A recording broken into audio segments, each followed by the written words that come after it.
Trump was Russiagated. You're being Russiagated. Last time we spoke, you mentioned how the attacks on his free speech were concerning to you even before this case was brought because you had a feeling it could be used against people like you. And, right now, as this election season enters the home stretch, there's an ongoing debate amongst people on both the left and the right as to like the relationship between Trump and the permanent state and the deep state, the same state that's targeting you now. They targeted him before. On the one hand, they clearly have some kind of problem with him. Otherwise, they wouldn't be going at him as hard as they are.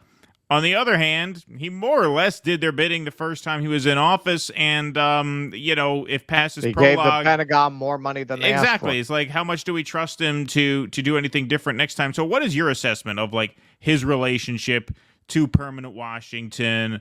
How much do they actually dislike him and why? I think that Trump was initially he was treated as comic relief by the rulers of this country. They gave him all kinds. They gave him free press, everything. They did not take him seriously, and I think he shocked them when he won, and I think he was shocked when he won that election. But part of what's happening is, at least since 1945, where we saw the emergence of this Atlantist bloc. That's where the UN comes from, NATO comes from, basic international trade laws, and this bloc has dominated the world for the world capitalist system for a long time. And it had begun to get shaky over the last period. Even Obama was talking about the Asia pivot. And people who were Obama advisors were beginning to talk about how America had to lead from behind, that the day of the empire of imperial domination was over. And what began to happen was that Trump was associated with a lot of people who were interested in penetrating the Russia in terms of economically. Especially where it came to petroleum, the gas, and all this stuff. That was a huge market that somebody thought they could penetrate if it were not for the antipathy that was politically displayed toward Russia. Because Russia was also seen as problematic for long periods of time, without having to go into that.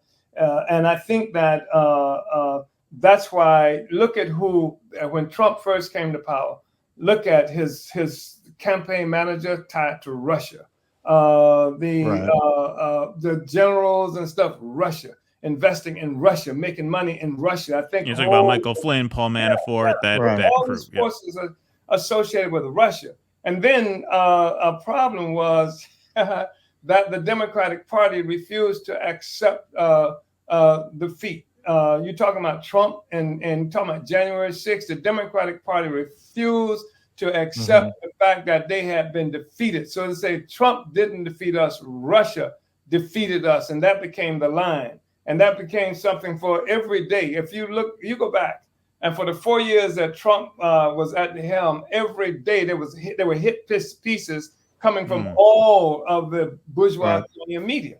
Now, and I have, Trump says some nasty stuff. I'm not a friend of Trump in any way at all. But you can't use me to attack free speech because of Trump. Who doubts the fact that these charges that Trump was facing were tied to the election campaign? Is there anybody who did not know that the Biden administration was using this to defeat Trump as a part of their election ploy? And of course, it got weaker as Biden became weaker in terms of being able to present the case for them for a number of reasons.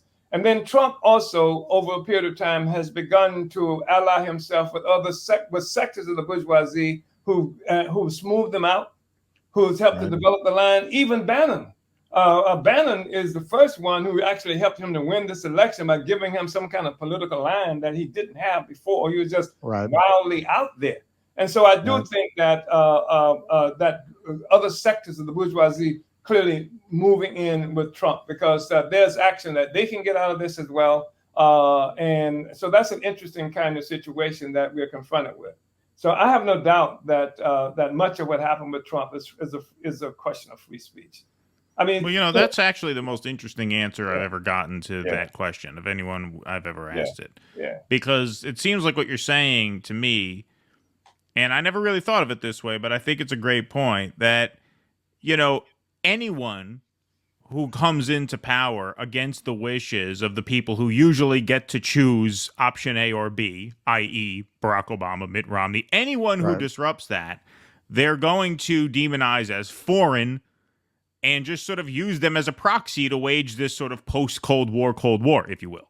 Right? Yeah, I mean, Sanders, they said the same thing about him. They said Russians are infiltrating Bernie Sanders' campaign. So it's not even about their relationship to Trump so much as their relationship to their own power. And anyone who gets in the way of that is a proxy for this foreign, outsiders, outside force who's coming in to sabotage our country. Yeah, I mean, I think that's very interesting. Yeah, it's very well put. Also really important because a lot of money, resources, yeah, contracts, oil, military forces, consolidated around this stuff too. It's not just ideas.